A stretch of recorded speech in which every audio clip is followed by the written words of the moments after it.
안녕하세요. 인기남 인기녀 여러분, 앵그리방고 임철웅입니다. 어? 아니요. 아니 내가 인기남 인기녀 한다고 그랬잖아. 아이, 네. 좀. 자, 어쨌든 아, 잠시만요. 그 인기남 인기녀 따님이 뭐라고 안 해요? 우리 애? 네.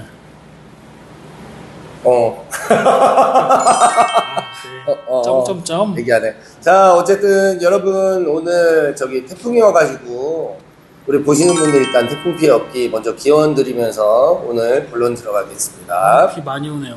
네, 비가 많이 와. 네, 저는 개인적으로 비 오는 날 되게 좋아해요.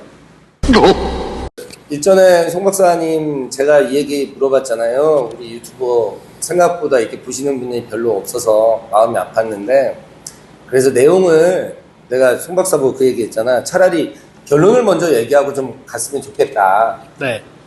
유튜브 봤더니 여러 가지 컨셉을 가지고들 방송을 해주시고, 그 다음에 내용도 되게 훌륭한 걸 많이 하시는데, 이 얘기는 아무도 안 했기 때문에 내가 이 얘기는 그냥 한 번쯤 해봤으면 좋겠다 했던 얘기가 있어서 오늘은 짧게 먼저 그 얘기하고, 자, 일단 결론을 먼저 얘기를 할게요. 1년 365일 12달이죠 12달 중에 공사하기 적합한 굉장히 좋은 시점이 있고, 되도록이면 요런 달은 좀 피했으면 하는 달이 있어요.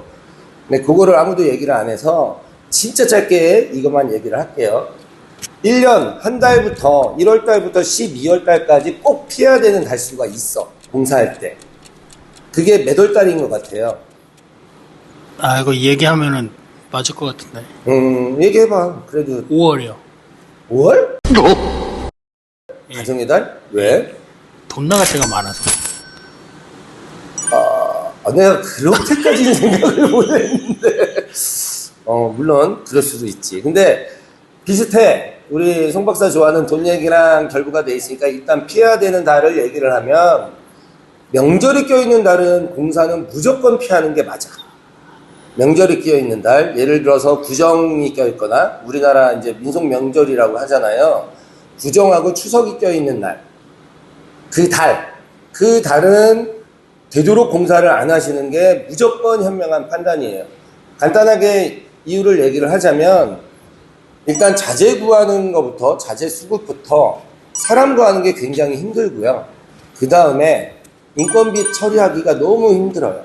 이건 뭔 소리냐면, 일을 하다 보면 이제 우리도 돈을 받고 일을 하니까 일하신 분들 돈을 결제를 해야 되잖아. 근데 명절 앞은, 큰 명절 앞은 무조건 잔금 100%가 다 나가야 돼, 결제가. 회사 입장에서. 이건 뭔 소리냐면, 정해진 거예요? 그게 우리나라 룰이 그래. 그러니까 이전에 뭐 미수금도 약간씩 남아있을 수도 있어, 회사 운영하다 보면. 근데 그것도 명절 때는 거의 다 내보내야 그 업체들이 계속 우리 일을 해주기 때문에. 근데 그 명절을 끼고 공사를 하면 지금 공사하는 비용도 나가야 되고, 그리고 그 전에 밀렸던 것도 일부 나가야 되고, 그리고 그 명절 전에 그 돈이 나가려면 공사가 연결되어 있는 중간에 클라이언트하고 협의해서 돈을 또 받아야 되잖아. 서로 좀 불편한 게 있어. 그리고 명절 때는 일하는 사람들이, 우리 이제 업체분들이 일반 직장인들이 아니다 보니까 이동이라고 하잖아요. 명절 대이동. 남들보다 빨리 가고 남들보다 늦게 와. 지방을 갔다가. 그러다 보니까 현장에 앞뒤 공격 맞추기가 되게 힘들어요. 그래서 저도 가까운 분들이 공사 문의하거나 아니면 되도록 명절 때는 좀 피해달라고 부탁을 하고 이런 이유를 설명을 해요. 그래서 여러분들도 그거는 좀 피하시고, 그러면 구정 빼고 추석 빼면 되게 추석은 이제 가을, 9월, 10월, 그 다음에 구정이면 1월, 2월, 1월은 이제 신정인데, 요거 빼고 나면 이제 나머지 기간이 남잖아요. 이 중에 또 피해야 될 달수가 또 있어. 아파트 공사 같은 경우는 아이들 방학 기간을 좀 피하는 게 좋아. 아이들 방학 기간을. 왜요? 민원 때문에. 아무래도 이제 우리나라 대학 보내기 위해서 엄마들이 학원도 보내고 다 하고 하는데, 방학 때문에 학교들을 안 가니까 집안에서 수업들을 받는 경우도 많고, 공부를 하거나 아니면 애들이 학원 갔다 지지가 많이 잠을 재워. 근데 그때 공사 들어가면 굉장히 민원이 많아. 분기별로 나누면 첫 분기 때 공사하는 게 좋아. 1, 2, 3월 달 안에 공사하는 게 좋아. 대략 봄쯤. 네, 근데 1월 달, 2월 달은 되도록이면 피하는 게 좋다고 아까 얘기했으니 가장 적절한 거는 3월 달. 이유는 인건비 때문에. 우리나라 인건비가 매해 올라요. 오르는 시점이 있어요. 구정 끝나고 나면 그때부터 인건비가 살살 오르기 시작해. 그러니까 3월 달까지는 거의 인건비가 동결인데 3월 지나고 나면 인건비가 올라. 그렇기 때문에 조금이라도 비용을 절약하시려면 3월 달쯤에 하시는 게, 뭐 주택 공사는 거의 한 달 안에 끝나니까 3월 달에 공사하시는 게 가장 적절해. 날씨도 뭐 이렇게 많이 춥지도 않고. 자, 요거가 중요한 거고요. 그 다음에 겨울 공사할 때는 자재 수급을 좀 잘 생각을 하셔야 돼요.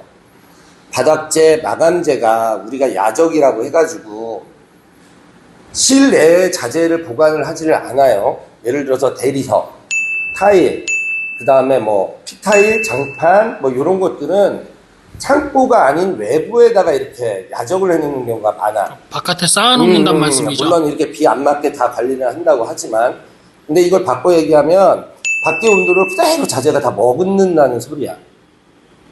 그래서 인테리어 잘 하시는 분들은 마루도 그렇고요. 마루는 나무잖아. 그치? 장판류나 피타일류는 플라스틱이잖아. 이런 것도 미리 겨울에 공사를 하면 자재를 미리 받아놔. 상시 온도를 맞추기 위해서. 그래야 늘어날 만큼 늘어나고 얼어붙었던 자재가 늘어나고 이런 것들이 다 있어. 그러니까 한겨울에는 자재 선택을 좀 잘 조심히 해야 되고, 그렇게 따지면 가장 좋은 시즌은, 공사하기 좋은 시즌은 언제냐? 3월부터 4월, 5월 봄방학이 껴있어도 여름 시작되기 6월. 자, 요때가 가장 공사하기는 좋아요. 근데 아파트도 그렇고 예를 들어서 내 집이 나가고 들어가는 시점이 있으니까 이거 맞추기 힘든데, 어쨌든 중요한 건 가능하면 그때 맞추는 게 금액적으로도 좀 편안할 거고, 그리고 자재 수급이나 여러 가지로 편하다는 거. 오늘은 이제 여기까지만, 본 내용은 좀 짧게 가고요. 앞으로 제가 이렇게 진행을 한번 해볼게요. 좋아하시는 아파트 얘기를 해드릴게요. 근데 제가 아파트 얘기를 하면 전 좀 집요하게 온파서 얘기하는 스타일인데, 아주 아이템 하나하나 제대로 건들면서 얘기를 한번 해드릴게요. 남들처럼 여기 이렇게 공사했어요, 저렇게 했어요, 이게 아니고요. 현관이면 현관부터 시작해서 화장실이면 화장실, 주방이면 주방, 안방이면 안방, 마루면 마루, 이렇게 디테일하게 제가 접근을 해서 한 편 걸러 한 편을 하든 뭘 하든 앞으로 이렇게 진행을 한번 해볼게요. 꾸준히 하다 보면 많이 보시겠지 뭐. 제가 요거는 약속 드릴게요. 대신 좀 안 좋은 얘기도 많이 나올 수 있어요. 객관적으로 얘기를 하다 보니까. 저는 항상 말씀드렸죠. 업체 편도 아니고 여러분 편도 아니에요. 인테리어 편입니다. 인테리어는 상호 간에 협의를 해서 좋은 물건을 만들어내는 거라고 제가 항상 강조하잖아요. 그 취지에서 처음부터 끝까지 한번 말씀드리겠습니다. 오늘 끝까지 봐주셔서 감사하고요. 다음에 정말 좋은 아이템 가지고 최선을 다해서 찾아뵙겠습니다. 감사합니다. 제가 편집장님한테 한번 여쭤보고 싶은 거 있는데요. 그 시작할 때랑 끝날 때 감사합니다 인사 있잖아요. 너무 뉴스 앵커 같지 않아요? 뉴스가 뭐야? 뉴스 앵커 같지 않아요? 너 무슨 뉴스 앵커야? 나 첫 화면 보고 나 변호사냐고 물어보더라. 이렇게? 그러니까 칭찬이 여러분, 아니면 칭찬이 감사합니다. 이게 감사합니다. 사랑합니다. 이거